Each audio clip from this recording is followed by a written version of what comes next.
नमस्कार दोस्तों, आप सभी का स्वागत है आपके अपने YouTube चैनल एजुकेशन एक्सप्रेस में। और हम सब यहाँ कर रहे हैं सक्षमता परीक्षा की तैयारी। और आज मैं फिर से लेकर आई हूँ अपने पाठ्य पुस्तकों से विज्ञान के कुछ प्रश्न, जैसा कि हमने पहले वीडियो में किया था। यह वीडियो का दूसरा भाग है, तो चलिए शुरू करते हैं। वह ताप जिस पर कोई पदार्थ जलना शुरू करता है क्या कहलाता है? ज्वलन ताप, ज्वाला, ज्वलनशील पदार्थ, दहनशील पदार्थ। प्रश्न एक बार फिर, वह ताप जिस पर कोई पदार्थ जलना शुरू होता है क्या कहलाता है? ज्वलन ताप, ज्वाला, ज्वलनशील पदार्थ, दहनशील पदार्थ। तो इसका उत्तर हो जाएगा ज्वलन ताप। जिस ताप पर कोई पदार्थ जलना शुरू होता है उसे उसका ज्वलन ताप कहते हैं। ईंधन के ऊष्मीयमान को किस इकाई में मापा जाता है? ईंधन के ऊष्मीयमान को किस इकाई में मापा जाता है? ऑप्शंस हैं किलोग्राम, किलोजूल प्रति किलोग्राम, या किलोजूल, या किलो प्रति जूल। तो इसका उत्तर हो जाएगा ईंधन के ऊष्मीयमान को किस इकाई में मापा जाता है? किलोग्राम, किलोजूल प्रति किलोग्राम, किलोजूल, या किलो प्रति जूल। उत्तर हो जाएगा किलोजूल प्रति किलोग्राम। ईंधन के ऊष्मीयमान को किस इकाई में मापा जाता है? किलोजूल प्रति किलोग्राम। निम्न में से किस ईंधन का ऊष्मीयमान सबसे अधिक होता है? लकड़ी, केरोसिन, एलपीजी, हाइड्रोजन। प्रश्न का उत्तर है हाइड्रोजन। ईंधन का ऊष्मीयमान सबसे अधिक होता है वह है हाइड्रोजन। हाइड्रोजन का ऊष्मीयमान सबसे अधिक होता है। चलते हैं अब हमारे अगले प्रश्न की तरफ। और हमारा अगला प्रश्न है, विस्फोट दहन का उदाहरण है। विस्फोट दहन का उदाहरण है लकड़ी का जलना, तेल का जलना, पटाखा का दहन। इनमें से कोई नहीं। विस्फोट दहन का उदाहरण क्या है? तो इसका उत्तर हो जाएगा पटाखा का दहन। विस्फोट दहन का उदाहरण है पटाखा का दहन। लकड़ी का जलना मध्य दहन के अंतर्गत आता है, यह हमने पहले ही जाना है। ज्वाला में कितने क्षेत्र होते हैं? ज्वाला में कितने क्षेत्र होते हैं? 4, 3, 5, 2। ये आप देख सकते हैं, यहाँ मोमबत्ती की तस्वीर मैंने लगाई है जिसमें ज्वाला के भाग को दिखाया गया है। पूर्ण दहन का बाहरी क्षेत्र जिसे नीला कहते हैं, आंशिक दहन वाला भाग जिसे पीला कहते हैं, जो पीला रंग का है, और बिना जली मोमबत्ती वाला क्षेत्र जो काले रंग का है, और ये मोमबत्ती हो गया। और सबसे गर्म भाग, तो इसलिए इस तरह देख सकते हैं कि हम 3 भाग में बांटे हैं, नीला, पीला और काला। वनों को समाप्त। ऑप्शंस हैं वनोन्मूलन, पुनर्वनरोपण, वृक्षारोपण, वन्य प्राणी अभयारण्य। वनों को समाप्त करने को क्या कहते हैं? वनोन्मूलन। उत्तर हो जाएगा वनोन्मूलन। वनोन्मूलन का कारण क्या है? वनोन्मूलन का कारण क्या है? भवन निर्माण, सड़क निर्माण, कागज उद्योग, उपयुक्त सभी। वनोन्मूलन का कारण क्या है? भवन निर्माण, सड़क निर्माण, कागज उद्योग, उपयुक्त सभी। तो हम सब जानते हैं कि वन क्यों काटे जा रहे हैं, कहीं भवन निर्माण के लिए, कहीं सड़क निर्माण के लिए, कहीं कागज उद्योग के लिए। तो इसका उत्तर हो जाएगा उपयुक्त सभी। वनोन्मूलन का स्थायी हल क्या है?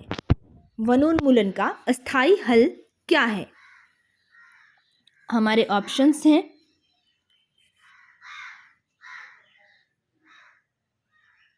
पुनःचक्रण, मरुस्थलीकरण, वन्य प्राणी अभयारण्य, पुनर्वनरोपण।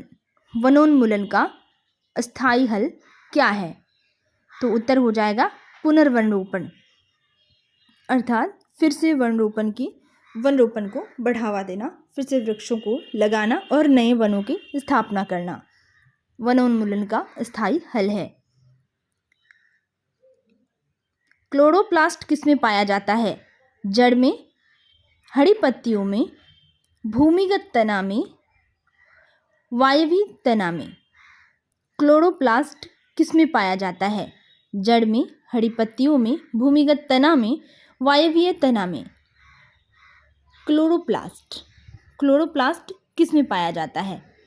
हमारे ऑप्शन है जड़ में, हरी पत्तियों में, भूमिगत तना में, वायवीय तना में। तो इसका उत्तर हो जाएगा हरी पत्तियों में, क्योंकि क्लोरो, जहाँ भी क्लोरो वाला शब्द आए तो आप लोग तुरंत हरी पत्तियों में टिक लगाएंगे। निम्न में से किस कोशिकांग को आत्महत्या की थैली कहा जाता है? माइटोकॉन्ड्रिया, लाइसोसोम, प्लास्टिड, केंद्रक।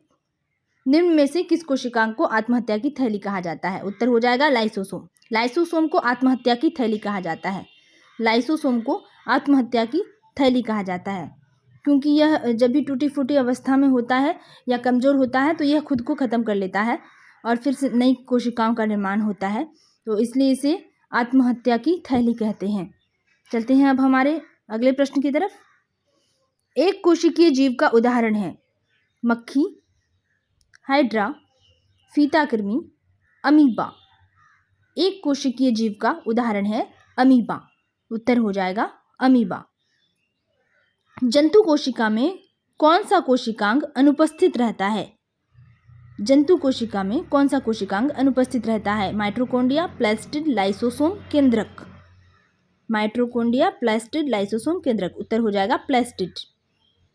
जंतु कोशिका में प्लास्टिड कोशिकांग अनुपस्थित रहता है। पौधों के हरे रंग का कारण क्या है? जैसा कि मैंने अभी भी कहा था कि जहाँ भी क्लोरोफिल दिखे या क्लोरो शब्द दिखे तो वहाँ हरा रंग से संबंधित हो जाएगा, तो इसका उत्तर हो जाएगा क्लोरोप्लास्ट। पौधे के हरा रंग का कारण है क्लोरोप्लास्ट। उत्तर हो जाएगा क्लोरोप्लास्ट। पौधे के हरा रंग का कारण है क्लोरोप्लास्ट। पौधे के हरे रंग का कारण है क्लोरोप्लास्ट। दोस्तों, मेरे प्रश्नों के उत्तरों को बार बार दोहराने का अर्थ ये है कि आपको चीज़ें यहीं पर याद हो जाए और इसके लिए अलग से कुछ भी मेहनत करने की आवश्यकता ना पड़े। एक बार फिर से, पौधों के हरे रंग का कारण है क्लोरोप्लास्ट। चलते हैं अब हमारे अगले प्रश्न की तरफ। कोशिका की खोज कब हुई थी? कोशिका की खोज कब हुई थी? ऑप्शंस है 1660 ईस्वी में, 1662, 1664, 1665। कोशिका की खोज कब हुई थी? इसका उत्तर हो जाएगा 1665 ईस्वी में। कोशिका की खोज 1665 ईस्वी में हुई थी। कोशिका की खोज कब हुई थी? कोशिका की खोज 1665 ईस्वी में हुई थी। कोशिका की खोज 1665 ईस्वी में हुई थी। चलते हैं अब हमारे अगले प्रश्न की तरफ। हमारा अगला प्रश्न है, जंतु कोशिका में कौन सी संरचना अनुपस्थित होती है? जंतु कोशिका में कौन सी संरचना अनुपस्थित होती है? कोशिका झिल्ली, केंद्रक, कोशिका भित्ति, जीव द्रव्य। तो इसका उत्तर हो जाएगा कोशिका भित्ति। जंतु कोशिका में कौन सी संरचना अनुपस्थित होती है? कोशिका भित्ति। कोशिका भित्ति जो है वो जंतु कोशिका की संरचना में अनुपस्थित होती है। जंतु कोशिका में कोशिका भित्ति की संरचना अनुपस्थित होती है। चलते हैं हमारे अगले प्रश्न की तरफ। नर और मादा युग्मक मिलकर क्या बनाते हैं? युग्मज, मुकुल, शुक्राणु, भ्रूण। युग्मनज, मुकुल, शुक्राणु, भ्रूण। नर और मादा युग्मक मिलकर क्या बनाते हैं? युग्मनज, मुकुल, शुक्राणु, भ्रूण। तो इसका उत्तर हो जाएगा युग्मनज। नर और मादा मिलकर युग्मनज बनाते हैं। नर और मादा युग्मक के संयोजन की प्रक्रिया को क्या कहा जाता है? नर और मादा युग्मक के संयोजन की प्रक्रिया को क्या कहा जाता है?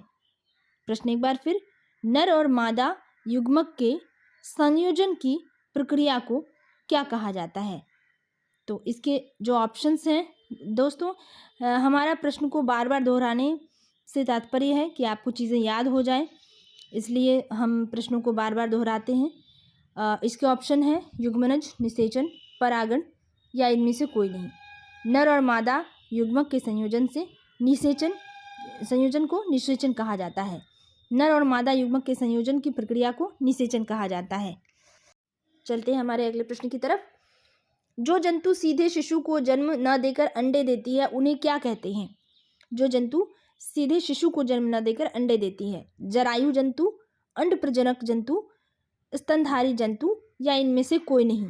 जरायु जंतु, अंड प्रजनक जंतु, स्तनधारी जंतु या इनमें से कोई नहीं? जो जंतु सीधे शिशु को जन्म न देकर अंडे देती है उसे क्या कहते हैं?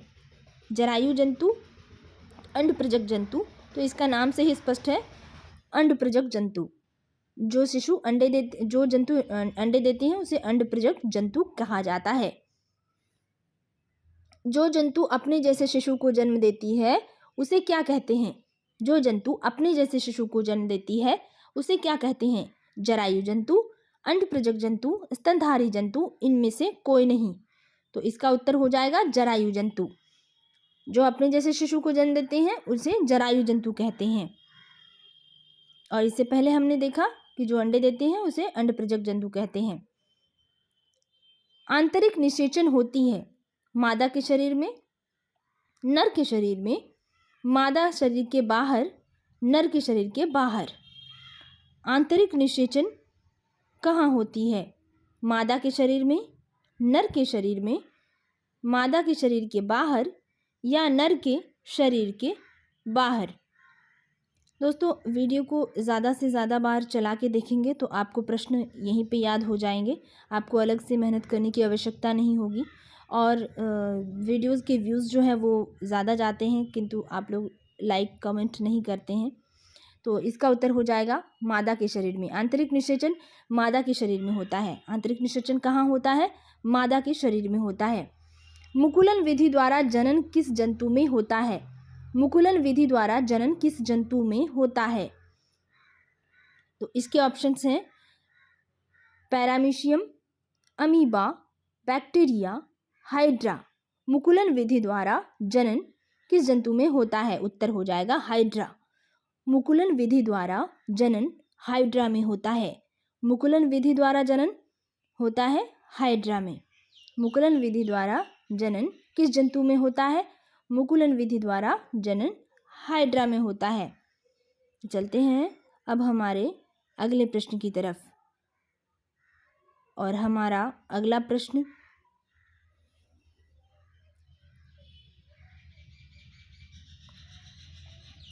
मुकुलन विधि द्वारा जनन किस जंतु में होता है? हाइड्रा में होता है।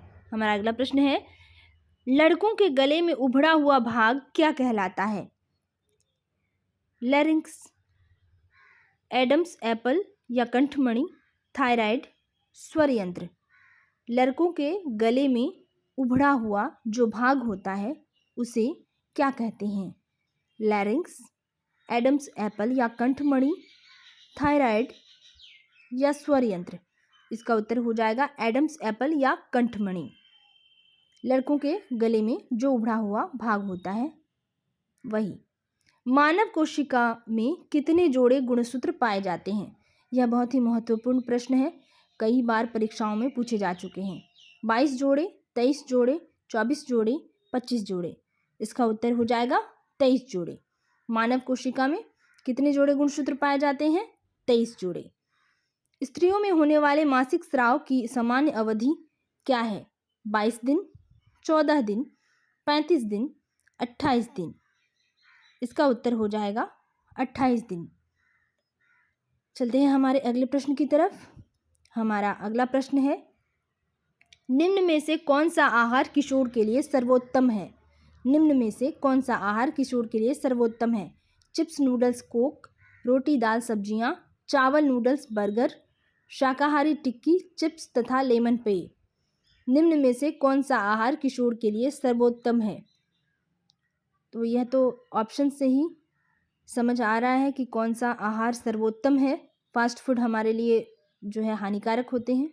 दाल, रोटी और सब्जियां इसका उत्तर हो जाएगा। रोटी, दाल, सब्जियां। चलते हैं हमारे अगले प्रश्न की तरफ। किस भौतिक राशि का मात्रक न्यूटन है? किस भौतिक राशि का मात्रक न्यूटन है? दाब, द्रव्यमान, शक्ति, बल। किस भौतिक राशि का मात्रक न्यूटन है? किस भौतिक राशि का मात्रक न्यूटन है? उत्तर हो जाएगा बल। बल का मात्रक न्यूटन है। किस भौतिक राशि का मात्रक न्यूटन है? बल का। पृथ्वी प्रत्येक वस्तु को अपनी ओर आकर्षित करती है, इस बल को क्या कहते हैं? बहुत ही आसान सवाल। गुरुत्व बल, चुंबकीय बल, घर्षण बल, वैद्युत बल। तो इसका उत्तर हो जाएगा गुरुत्व बल। पृथ्वी प्रत्येक वस्तु को अपनी ओर आकर्षित करती है, इस बल को गुरुत्व बल कहते हैं। निम्न में से कौन सा बल संपर्कित बल का उदाहरण है? ऑप्शंस हैं गुरुत्व बल, चुंबकीय बल, घर्षण बल, स्थिर वैद्युत बल। प्रश्न एक बार फिर, निम्न में से कौन सा बल संपर्कित बल का उदाहरण है? संपर्कित बल का उदाहरण कौन सा बल है? गुरुत्व बल, चुंबकीय बल, घर्षण बल, स्थिर वैद्युत बल। तो दोस्तों इसका जो है उत्तर हो जाएगा घर्षण बल। निम्नलिखित में से कौन सा बल संपर्कित बल का उदाहरण है? उत्तर हो जाएगा घर्षण बल। घर्षण बल जो है वो संपर्कित बल का उदाहरण है। ये सब जो प्रश्न है ये कक्षा 5 से लेकर 8 तक की पाठ्य पुस्तक से ली गई है। बिहार बोर्ड की जो पाठ्य पुस्तक है उनसे ये प्रश्न बनाए गए हैं। तो चलते हैं हमारे अगले प्रश्न की तरफ। हमारा अगला प्रश्न है, प्रति इकाई क्षेत्रफल पर लगने वाले बल को क्या कहते हैं? प्रति इकाई क्षेत्रफल पर लगने वाले बल को क्या कहते हैं? अभिकर्षण, दाब, शक्ति, अपकर्षण। उत्तर हो जाएगा दाब। प्रति इकाई क्षेत्रफल पर लगने वाले बल को दाब कहते हैं।